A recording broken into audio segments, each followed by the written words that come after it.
Bonjour. Je me présente, je suis Frédéric Roch, je m'occupe d'une entreprise d'ingénierie. Vous savez, c'est des choses pour faire des ouvrages, des ponts, des routes. Et nous allons vous parler de libération d'entreprise. Alors, le propos n'est pas de faire un cours sur ce que c'est que la libération d'entreprise. Le propos est beaucoup plus modeste. C'est juste de vous raconter notre expérience à nous par rapport à une situation donnée dans laquelle notre entreprise s'est trouvée et finalement le chemin qu'on est en train de parcourir et le chemin qu'on a choisi pour essayer de trouver des solutions aux problèmes. Alors comme la libération d'entreprise, c'est un projet qui est fait pour les salariés de l'entreprise, du coup je ne suis pas venu seul, je suis venu avec deux salariés de l'entreprise. Nous avons reçu des sollicitations pour parler de notre expérience. On a créé un petit groupe de salariés qu'on appelle des ambassadeurs. Ce groupe est totalement ouvert. Le seul critère pour en faire partie, c'est d'avoir envie de venir témoigner. Et donc voilà, Barbara et Grégory sont avec moi pour vous donner non pas la vision du patron, mais la vision des salariés. Alors, le problème auquel on a essayé de répondre, c'est un problème assez courant finalement par les temps qui courent, c'est qu'on est sur un marché qui est difficile, où on a des clients qui n'ont plus beaucoup d'argent. C'est le marché des collectivités locales. Pour vous donner juste un ordre de grandeur, je n'entrerai pas plus dans les détails, ce qu'on vendait 10 il y a une dizaine d'années, aujourd'hui on vend entre 1 et 2. Voilà. Donc ça nécessite, ça crée tout un tas de changements, de tensions. Et quand je suis arrivé il y a 4 ans à la tête de cette entreprise, je venais de la concurrence. Cette entreprise, c'est le leader français de ce marché. Donc je m'attendais à... Voilà, j'avais la vision qu'on a à la concurrence, c'est-à-dire la vision d'un leader, c'est le meilleur, c'est celui qui a les plus belles compétences, les plus belles références, celui qui est le plus fier. Quand je suis arrivé, ma surprise, ça a été... tout ça a été vrai, mais par contre, ce qui avait totalement disparu, c'était finalement auprès des collaborateurs cette fierté de ce qu'aurait dû être la fierté d'appartenir à une société leader. Voilà. Comme on est dans une société de service, où on n'a pas de produits, on n'a pas de machines, on a juste des hommes et des femmes qui sont la richesse de l'entreprise, je me suis dit que si on ne traitait pas ce problème-là, on risquait d'avoir, dans ce contexte de crise, où beaucoup de sociétés vont disparaître, je pensais qu'on risquait d'avoir un vrai problème. Alors, après, c'est une conviction personnelle. Je me suis dit, mais finalement, comment faire pour finalement faire disparaître ce qui est... Plus que d'ailleurs un manque de fierté, j'ai mis longtemps à nommer ce que j'ai observé, c'était de la souffrance au travail. Donc je me suis dit, mais comment on peut faire pour faire disparaître cette souffrance au travail? Comment retrouver une certaine forme de bonheur? Et là, ma conviction personnelle, c'est de dire finalement, pourquoi dans l'entreprise, ça serait différent des critères, de comment ça se passe dans la vie privée. Dans la vie privée, finalement, chacun essaie d'être heureux. Qu'est-ce qu'on fait pour être heureux? D'abord, on essaie de trouver un sens à sa vie. Et puis on essaie d'être maître de son destin, de faire des choix, d'essayer d'assumer ses choix de manière responsable et adulte, d'essayer en tout cas de ne pas subir les événements. Et je me suis dit, pourquoi ça serait différent dans la vie professionnelle? En tout cas, si c'est différent, c'est déjà un problème en soi. Parce que ça veut dire que dans le job, on n'est pas tout à fait soi. Ça veut dire qu'on joue un rôle, ça veut dire qu'on est là peut-être intellectuellement, mais on n'est pas là affectivement, on n'est pas là émotionnellement. Et donc finalement, il y a 50% de soi ou 30% de soi qui est présent. C'est dommage de se priver de 70% qui manquent. Voilà. Et donc je me suis dit, mais comment on pourrait faire pour finalement que chacun soit à 100% dans l'entreprise et essayer de retrouver ces conditions de la vie privée. Alors, une fois qu'on a dit ça, c'est compliqué, surtout parce qu'on parle d'années et d'années de fonctionnement, c'est difficile de fonctionner différemment. Donc ce qu'on a fait, c'est qu'on a essayé déjà de trouver un sens à ce que l'on faisait, c'est-à-dire qu'au-delà tous les matins, chacun se lève pour aller toucher un salaire, certes, mais au-delà de ça, finalement, qu'est-ce qui nous fait qu'on a envie de se lever et donc qu'est-ce qui nous relie? Finalement, dans l'entreprise, on est 700. Qu'est-ce qui fait que les 700 collaborateurs ont un objectif commun, un but commun? Donc on a beaucoup travaillé sur notre raison d'être, notre vocation, notre ambition. On a travaillé également sur la façon dont on aimerait fonctionner, sur nos valeurs. Pas simplement sur, comme beaucoup d'entreprises le font, afficher des valeurs sur un gros PowerPoint. Non, comment on fait pour les vivre au quotidien. Et finalement, on a travaillé non pas une équipe de direction, mais les 700 collaborateurs, on a travaillé à la définition de ça. Et on a abouti à l'issue d'un long processus de discussion et d'échange à 4 règles de fonctionnement, mais extrêmement structurantes. Je les cite parce qu'elles sont très importantes. La règle d'or numéro 1, c'est que finalement, si on travaille, si on existe, si on a un salaire à la fin du mois, c'est qu'on a un client. Et que donc finalement, tout ce qu'on doit faire au quotidien, ce que chacun doit faire au quotidien, ça doit mieux servir le client. Ça, c'est la règle d'or numéro 1. La règle d'or numéro 2, c'est que finalement, c'est en creux, finalement, tout ce qui ne sert pas le client, tout ce qui ne sert pas à mieux servir le client, est inutile. Et donc, la règle d'or numéro 2, c'est on va supprimer ce qui est inutile et on va même traquer ce qui est inutile. La règle d'or numéro 3, c'est que si on veut que chacun prenne des décisions finalement à quelques responsabilités qu'il ait, il faut s'assurer que ces décisions soient prises dans l'intérêt collectif et non pas dans l'intérêt individuel. Donc, règle d'or numéro 1, le collectif prime sur l'individuel et on fait disparaître les égos. Et règle d'or numéro 4, probablement, bon les 4 sont importantes, mais ça va être très très importante, c'est si on veut que tout salarié dans l'entreprise prenne des décisions, il serait malhonnête de ne pas lui donner toute l'information lui permettant de prendre la bonne décision, toutes les données d'entrée. Hein, sinon c'est d'une manipulation. Et donc, règle d'or numéro 4, il n'y a plus aucun secret, aucun sujet tabou dans l'entreprise. Tout est transparent. Transparence totale. Alors, cette règle d'or numéro 4, elle est très importante parce qu'elle structure beaucoup de choses derrière. Parce que finalement, elle change énormément le rôle du management. Parce que finalement, souvent, dans une entreprise classique, le manager, c'est celui qui détient l'information. Et parce qu'il détient l'information, il détient le pouvoir. Je suis plus malin que toi parce que moi je sais des trucs et toi tu ne sais pas.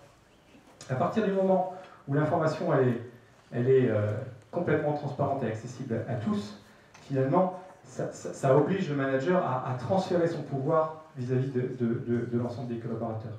Et finalement ça permet une chose qui est finalement le but ultime de notre fonctionnement, c'est que toute personne dans l'entreprise, à n'importe quel poste qu'elle soit, peut prendre n'importe quelle décision, aussi impactante, même une décision les plus stratégiques qu'il soit, à 2 conditions. La première condition, c'est de consulter les sachants de la décision concernée. S'il y a des experts, souvent leur avis n'est pas totalement idiot. Et deuxièmement, surtout, de consulter les gens potentiellement impactés par la décision qu'on prend soi-même. Alors c'est extrêmement général comme définition, mais à l'examen, finalement, cette définition, elle permet de fonctionner dans toute situation. Alors, on ne l'a pas inventé, ce processus de décision. On s'est beaucoup, voilà, on a essayé de beaucoup s'inspirer de gens qui ont réfléchi sur la question. On a lu beaucoup de bouquins, on est allé voir beaucoup d'entreprises. Et il y a quelqu'un qui nous a beaucoup inspiré, c'est quelqu'un qui s'appelle Frédéric Laloux, qui a sorti un bouquin qui s'appelle Reinventing Organization. C'est un ancien consultant de McKinsey, et qui a beaucoup travaillé sur les process de décision dans une entreprise libérée. Voilà. Alors, une fois qu'on a établi ces 4 règles, je dirais que l'aventure a pu commencer et que finalement chacun a essayé manager a essayé de faire en sorte de ne plus être celui qui décide et qui veille ensuite à ce que les décisions soient prises, mais et celui qui crée les conditions pour que dans son équipe les décisions soient prises. Alors c'est pas facile, ça veut dire que le manager s'efface et fait en sorte que c'est plus lui qui brille, mais c'est ses collaborateurs qui brillent. Et puis, on a fait en sorte que les collaborateurs, pour qui ça peut être quelque part vertigineux de se retrouver en position de prendre n'importe quelle décision, n'aient pas peur. Et pour qu'il n'ait pas peur, il y a une chose qui est importante, c'est que l'erreur est possible, l'erreur est admise, l'erreur est tolérée. Il ne faut jamais en vouloir parce que quelqu'un fait une erreur. Ça veut dire, si on fait une erreur, c'est qu'on ne la fera pas la deuxième fois parce qu'on en tiendra compte. Hein, c'est très important. Si l'erreur n'est pas permise, il ne peut pas y avoir de libération d'entreprise. Voilà. Et puis la dernière chose que je voulais vous dire, après je laisserai la parole à Grégory et Barbara, parce que c'est beaucoup plus intéressant d'avoir leur avis sur la question.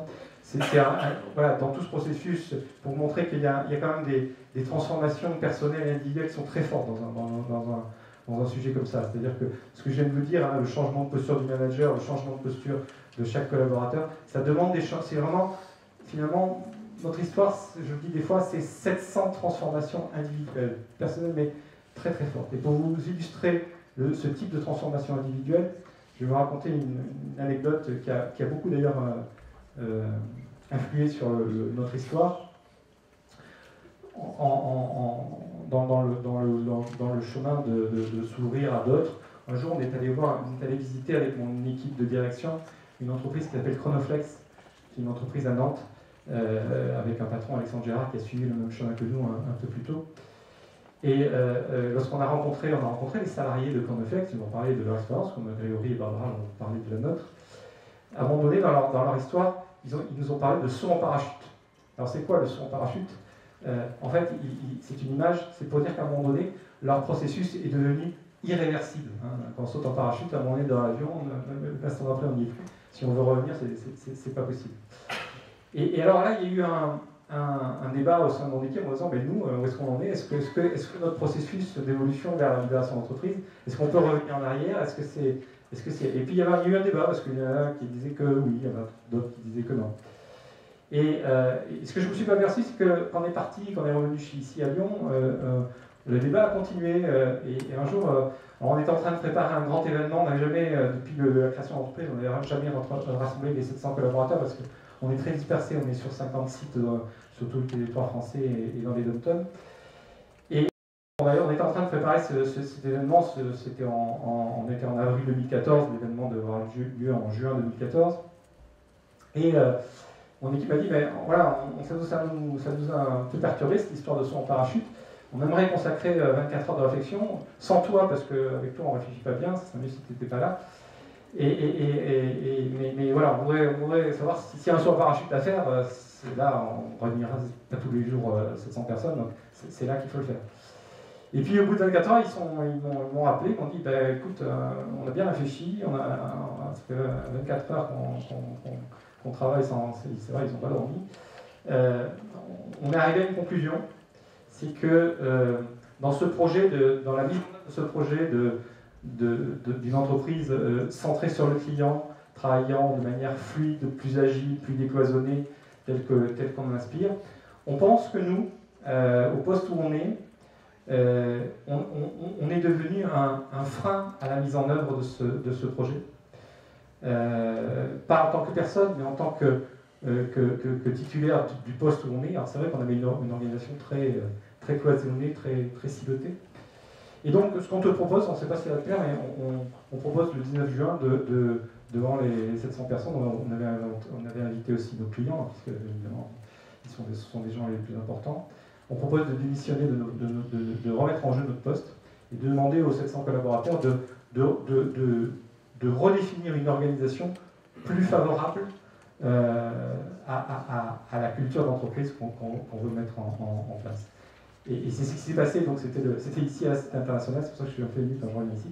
Le 19 juin 2014, ils sont montés tous sur scène hein, et ils ont dit voilà, voilà, ça ne veut pas dire qu'ils quittaient l'entreprise, ça veut dire qu'ils se mettaient à disposition des 700 collaborateurs. S'ils pouvaient avoir un rôle futur dans la nouvelle organisation, ils seraient heureux de le jouer, mais pas obligatoirement. En tout cas, c'était la liberté qui était offerte aux 700 collaborateurs. Alors derrière, ça a créé une grosse dynamique. Il y a eu 48 groupes de travail, il y a eu 400 collaborateurs qui ont travaillé. Ils ont défini une nouvelle organisation et ils ont coopté leur nouveau responsable, la nouvelle équipe de management qui aujourd'hui est en place. Je raconte cette histoire parce que pour vous montrer que pour arriver à ça, ça veut dire qu'à un moment donné, quand même, il y a eu des cheminements individuels au niveau du management qui ont été très très forts, qui ne sont pas un exercice purement cosmétique. Voilà, ça doit partir. On dit souvent tête, cœur, tripe. Ça peut pas, c'est forcément que ça ne reste pas au niveau de la tête. Ça descend là. Voilà, je vais laisser la parole à Grégory et Barbara qui ont vécu tout ça voilà, en tant que salariés. Ils vont nous donner leur vision et puis on essaiera de laisser la place à quelques questions si vous en avez. Merci.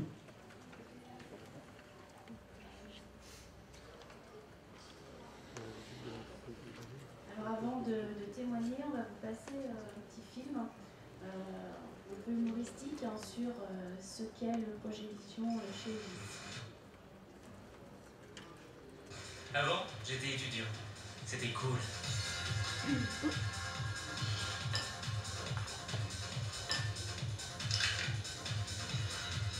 Et puis, je suis devenu sérieux. J'ai décroché un stage chez Egis.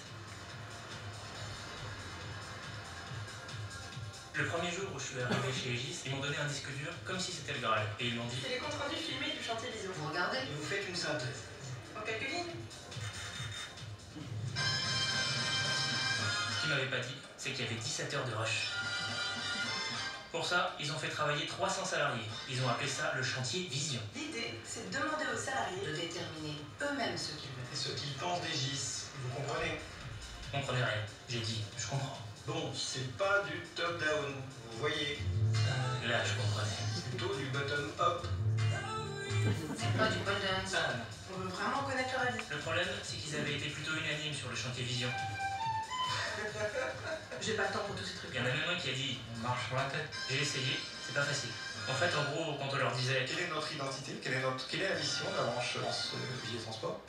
Quelle ambition on peut se donner? Et puis quelles sont les valeurs? Quel est notre socle identitaire? Dans ce que je viens de dire, il y a peut-être des choses qui vous font réagir. Ça a l'air dingue comme projet. Et pourtant, ils l'ont fait. C'est vrai? Ils l'ont fait.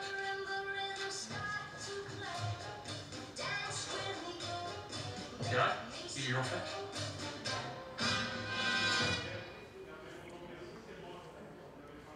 C'était un peu pour... Avant, j'étais... pour présenter le projet Vision. Donc moi je vais vous parler de mon vécu dans le projet. Moi j'ai participé au groupe de travail début 2014 dans la compétence. Je suis chef de projet en mobilité et organisation des déplacements. On allait réfléchir un peu sur la gestion de notre production. Et c'est vrai que solliciter l'ensemble des salariés avec des attentes, des ambitions différentes, c'est un gros chantier. C'est vrai qu'au fur et à mesure du temps, le travail, toujours centré auprès du client, m'a fait un peu lâcher cette aventure. Et puis début 2015, en fait, le projet donc, a fait émerger une nouvelle organisation structurelle de la société.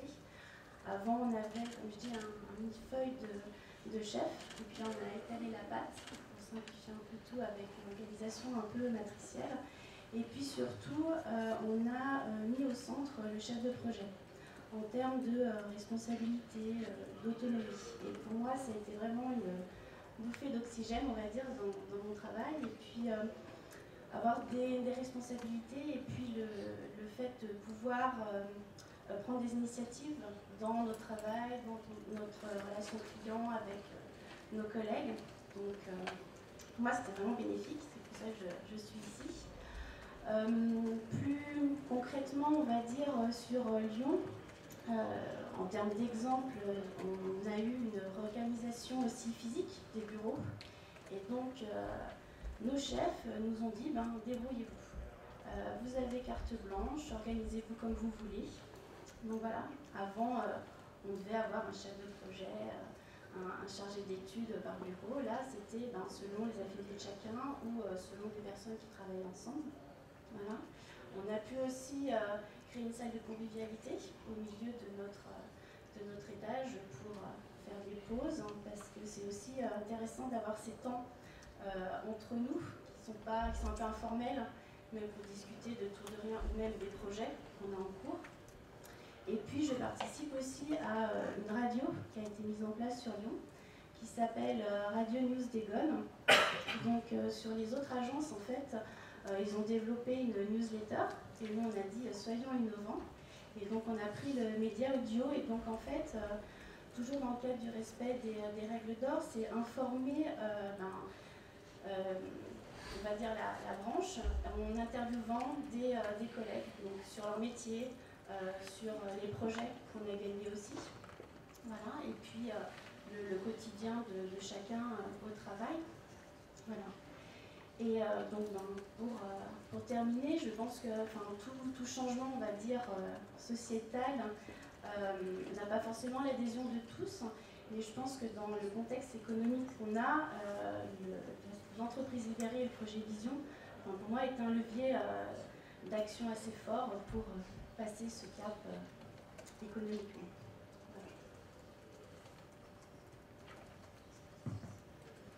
Bonjour à tous.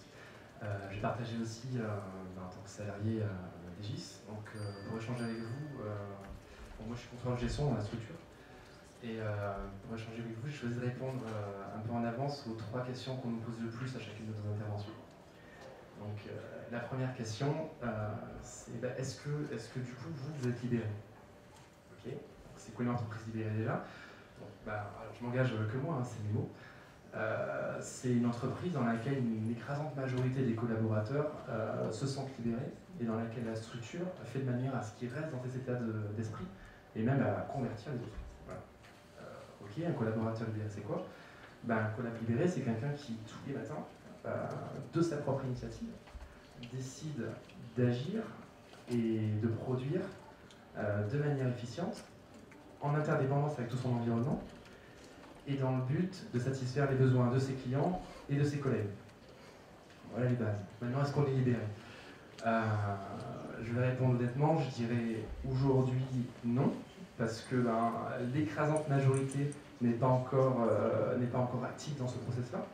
Je dis une précision quand même, faut être vraiment actif dans ce. Il ne faut pas seulement penser, avoir des idées, il faut vraiment se compromettre et vraiment essayer d'agir dans ce sens-là. C'est à ce moment-là qu'on se reconnaît là-dedans. Mais c'est pas un échec, c'est juste qu'on est sur le chemin de la libération, on est vraiment sur cette voie. C'est un peu... oui, c'est vraiment ça, pour le coup, on est vraiment sur le chemin. La deuxième question qu'on nous pose tout le temps, c'est mais comment vous faites du coup pour vous libérer? Alors, malheureusement, il n'y a pas de recette ni de méthode clé. C'est sujet par sujet, problématique par problématique. Les sujets, il n'y a pas de priorité, il suffit de se baisser pour en trouver. Tout ce qu'il faut, c'est une personne qui à un moment donné se reconnaisse dans ce sujet-là et se sente la motivation pour le prendre et le porter à bras le corps jusqu'à ce que quelqu'un d'autre prenne la relève ou qu'il soit résolu. Alors attention, ça ne veut pas dire qu'on casse les structures en place, on les fait juste évoluer. C'est un petit peu comme si, je sais pas, j'ai acheté une maison pour la rénover. Bon voilà, pas de double loyer, je vais vivre dedans, mais du coup je vais vivre dans le salon pendant que je serai pas rangé par les chambres. Quand j'aurai fini les chambres, je vais me laver dans la cuisine pendant que je refais la salle de bain. Et au fur et à mesure, j'aurai tout un tas de nouveaux espaces qui seront construits à mon image, dans lesquels je vais me sentir bien et confort pour produire. C'est un petit peu comme ça que ça se passe. On ne casse pas l'entreprise pour la refaire, on aurait acheté un terrain tout vide sinon. C'est pour ça que dans ce système-là, tout ce qui est process et structure, c'est pas forcément en gros tant que ça bloque pas l'innovation. Aujourd'hui, on est dans un marché avec un business model et des projets qui s'étalent sur 2 ans à 20 ans. C'est des gros projets. Et on a besoin de ces process comme de socle et d'acquis pour pouvoir répondre à des besoins complexes du client. Donc le stress non plus, c'est pas un mot tabou. Il y a un stress négatif, le stress de ne pas faire d'erreur, ça c'est horrible, c'est pas du tout. Alors que l'élimination qui vient de l'envie d'être à la hauteur des idées qu'on porte et de ses ambitions, ça c'est quelque chose qui peut bouger les montagnes. Donc c'est ça qu'on a besoin. Et la dernière question qu'on nous pose tout le temps, c'est qu'est-ce qui est facile, qu'est-ce qui vous motive là-dedans, qu'est-ce qui est compliqué? Alors ce qui nous motive, c'est simple.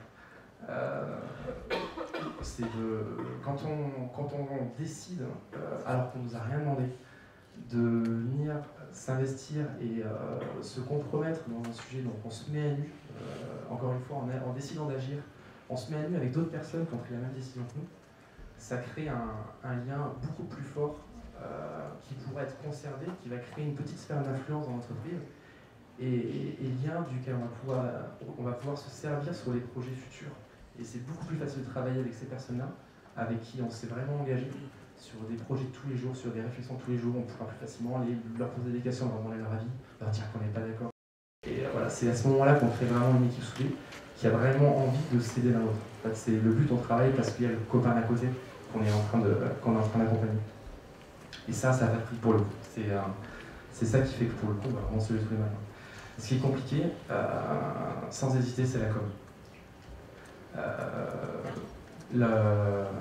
Comment dire, quand on était, je suis parti du comité de pilotage qui a proposé la restructuration de l'organisation sous la forme de domaine d'activité et pas sur l'organisation géographique, on s'est rendu compte, on n'avait pas anticipé avant, qu'il y avait une énorme attente de la part des collaborateurs de savoir où on en était.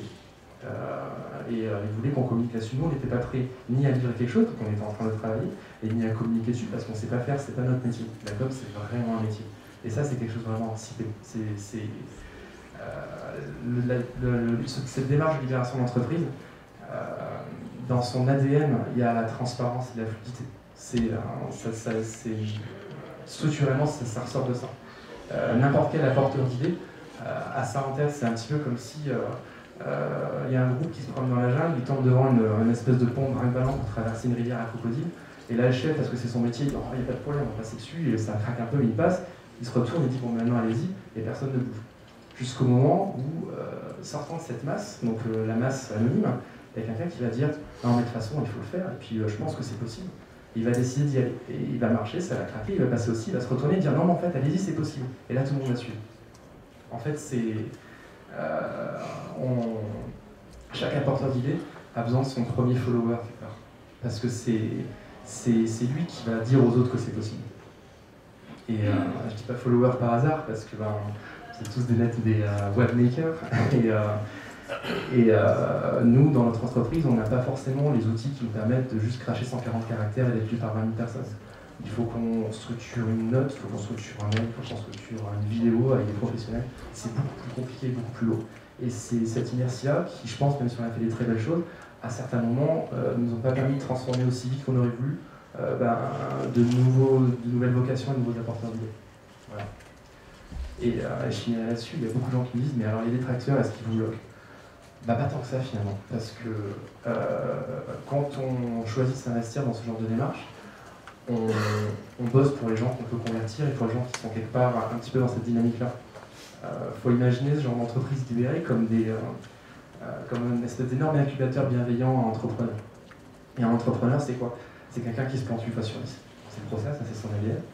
C'est quelqu'un qui, à chaque fois qu'il demande à son entourage qu'est-ce que tu en penses, il entendra toujours répondre ah mais pourquoi tu fais ça, mais il y a déjà quelque chose qui existe, pourquoi tu veux faire quelque chose de nouveau et différent, pourquoi tu veux changer ce qui existe déjà.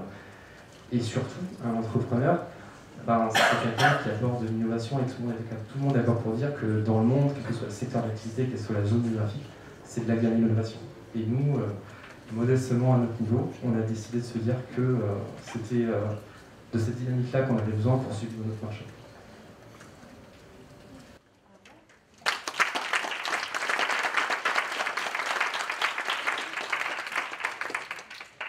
Si vous avez des questions. Comment on met le micro ?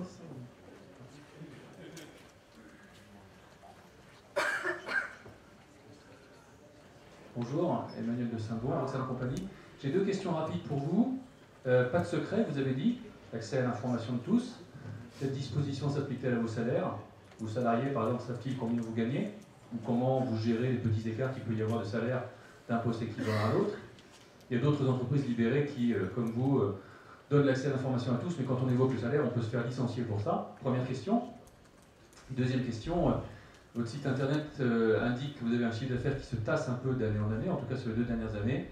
Ma question est sur la corrélation entre le mouvement managérial et culturel que vous opérez et l'évolution de vos performances. Alors, sur la première question, alors, je commence peut-être par la deuxième, l'évolution entre le lien entre le management et il est clair que si on n'avait pas été en difficulté, nous ne nous serions pas lancés dans cette aventure.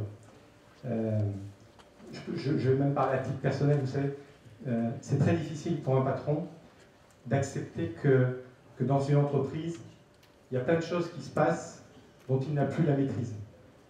Se lâcher prise, ça demande un travail incroyable. Et franchement, pour être très honnête avec vous, si j'avais trouvé une autre façon de faire, je l'aurais fait. Voilà. Si je me suis lancé dans cette aventure, c'est que j'ai trouvé qu'il n'y avait pas d'autre. Voilà, je ne voyais pas d'autre solution que le chemin qu'on a pris. Voilà. C'est un peu le chemin contraint et forcé, et c'est surtout pas un chemin dogmatique. Voilà. Force est de constater que lorsqu'on a commencé cette aventure, notre performance économique était catastrophique. Aujourd'hui, c'est pas génial, mais c'est bien meilleur. Voilà.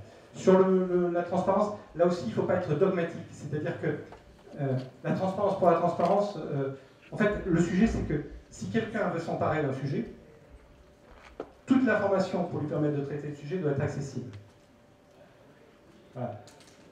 Dire que toute information doit être transmise à tout le monde, ça n'a pas de sens, parce que on sait bien, trop d'informations tue l'information. Par contre, si quelqu'un veut se saisir d'un sujet, alors là, oui, l'information doit être accessible. Sur le sujet de la rémunération, c'est un sujet qui me tient énormément à cœur, et puis c'est un sujet d'actualité.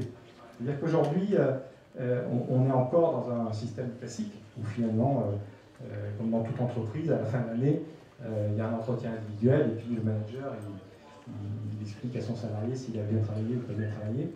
Je trouve que ce système-là est devenu complètement anachronique du fonctionnement de l'entreprise. Moi, à titre personnel, aujourd'hui, je ne prends plus aucune décision dans l'entreprise. Donc ça serait quand même bizarre que la seule décision qui me reste, c'est de dire à la fin de l'année, est-ce que mes collaborateurs ont bien ou mal travaillé et combien ils doivent gagner. Donc aujourd'hui, c'est un sujet qu'on est en train de travailler. Je ne sais pas si on sera prêt pour la fin de l'année, mais en tout cas, c'est un sujet sur lequel on a créé un groupe de travail où moi je souhaite, en tout cas, pour ce qui concerne mon équipe directe, ne plus faire d'entretien à la fin de l'année et que la rémunération soit fixée soit par le salarié lui-même, soit par un système de régulation. Il y a nombre d'entreprises qui se sont lancées dans cette aventure. Il y en a où ça marche très très bien, hein, où finalement il y a quelques entreprises où le salarié lui-même fixe son augmentation à la fin de l'année. La seule obligation qu'il a, c'est d'en parler à ses collègues et d'expliquer pourquoi il se fixe la rémunération. Voilà. Alors ça demande beaucoup de maturité dans le chemin. Hein. C'est évidemment un point, un indicateur fort de la maturité de la démarche. Mais je pense qu'aujourd'hui, on est mûr en tout cas pour attaquer le sujet.